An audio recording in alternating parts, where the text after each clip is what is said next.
मी काय म्हणतो की एप्स्टीन फाईल हा एक जोक आहे. सांगतो लखनभावानं सांगायला खरंच हा जोक आहे. पटत नाही का तुम्हाला? मग या व्हिडिओमधून मी तुम्हाला प्रूफ करून देतो. तुम्ही फक्त शेवटपर्यंत बघायचं आहे. काय तर एक इम्पॉर्टंट ईमेल होता जो सगळ्यांनी मिस केला आहे, पाहिला नाही. ज्यात लिहिलं होतं, all you need is blood transfusion from the pack and you reverse ageing. याचा अर्थ असा की जर तुम्ही असं केलं आहे तर तुमचं वय वाढतं, म्हणजेच तुम्ही परत तरुण होणार. म्हणूनच या दुनियातले मोठे मोठे लीडर्स, ॲक्टर्स ब्लड सकिंग सॅटॅनिक पिडोफाईल्स आहेत. सगळ्यात आधी समजून घेऊ ॲड्रोनिक्रोम काय असतंय, आहे की नाही? आता तेच नाही समजलं तर मग बाकी काय दुनिया समजल.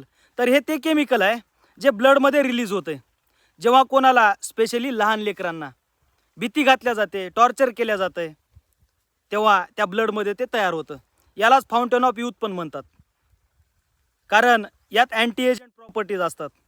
काही वर्षांपूर्वी एका हॉलिवूड ॲक्टरने सेम एलिगेशन लावला होता आणि असं पण म्हणला होता की ही पूर्ण इंडस्ट्री लहान मुलांना टॉर्चर करणे, मारणे आणि त्यांच्या सॅक्रिफायजिंगवर जिवंत आहे. पण दुनियेला अजून पुराव्यांची गरज होती. तर आज प्रत्येक व्हिडिओज, व्यक्तींचे स्टेटमेंट, कसं मुलांना रेप, त्यांना फोर्सफुली टॉर्चर करून मारून खाल्ल्या जात होतं. लहान लहान मुली, ज्यात 6 वर्षाच्या 9 वर्षाच्या यंग मुलींना, आणि आज यांचे इतके एव्हिडन्स असून यांचे अपराध बघून यांना फाशी व्हायला पाहिजे होती, पण यांना साधा अरेस्टसुद्धा कोणी करत नाही. उलट या लोकांना प्रोटेक्शन आहे, यांची नावंसुद्धा हिडन आहेत. पाहताना काळं काळं केलं आहे. म्हणून म्हणलो हे जेफ्री एप्स्टीन फाईल हा खरंच एक जोक आहे. यातून एकच प्रूफ होतं आहे, जर तुमच्याकडे पैसा आणि पॉवर असेल तर तुमचं कोणीच काय वाकडं करू शकत नाही.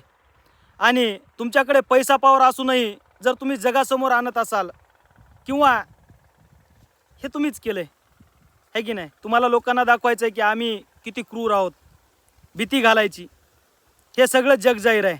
बस आता लोकांनी ठरवायचं आहे जेफ्री एप्स्टीन फाईल जोक आहे की अजून काय. राम राम.